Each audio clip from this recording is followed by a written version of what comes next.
Hello, everybody. I'm Dr. Megan Parks, and today I want to talk a little bit about the basics of cycle syncing.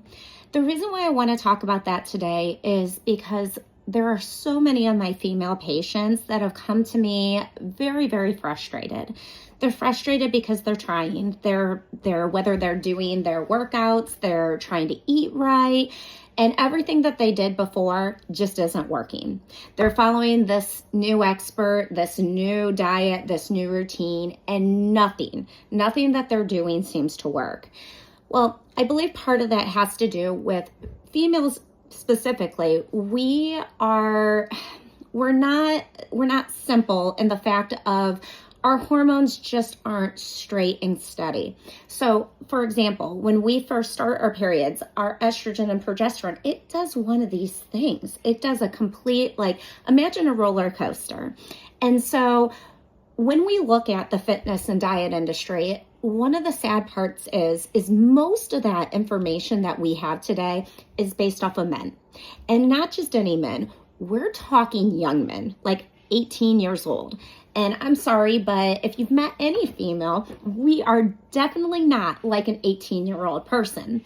So as we're changing, as we're having our period, and as the cycle just completely shifts and the hormones go up and they go down, what would work for the 18-year-old boy is not going to be the same for us. Not to mention once we get to the perimenopause or menopausal state, and then we really have to be detectives. So again, today I'm just going to go over some brief basics of what the cycle is, what cycle syncing, kind of an overview of it. So when we look at the cycle, we can divide it into 4 phases, but I'm going to really start by just doing it in 2 halves. When we think of the first half, this is basically day 1 of when you start your period till about 14, if we're dividing it by 28, about 14, this is your follicular phase.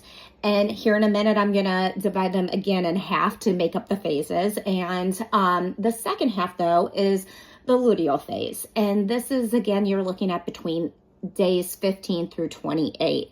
So when we look at it, when we first go into the follicular stage, the very first cycle that we think of is the menstrual cycle. Again, day 1 of when your period starts. So this is where it becomes very difficult because no woman is the same. There are some women, it's 30 days. There are some women that unfortunately they're over 7 days. And I would give you the most average being about 4 to 5 days. But this is when, think about it, estrogen is at its lowest. You just had your period. Estrogen is at lowest. The lining is getting sloughed off. And so this is your menstrual phase. After menstrual stops, this is when follicular phase is recognized and it begins. And so again, on most women, let's think 6 to day 14. Estrogen will then start rising a little bit. So here's a positive though. When we talk, by knowing this, we're getting very empowered because traditional just says, work out more, eat less. Honestly, short term, that actually can make great results. Long term, oh my gosh, that's a destroyer for our females because we are very sensitive to insulin. We are very sensitive to cortisol.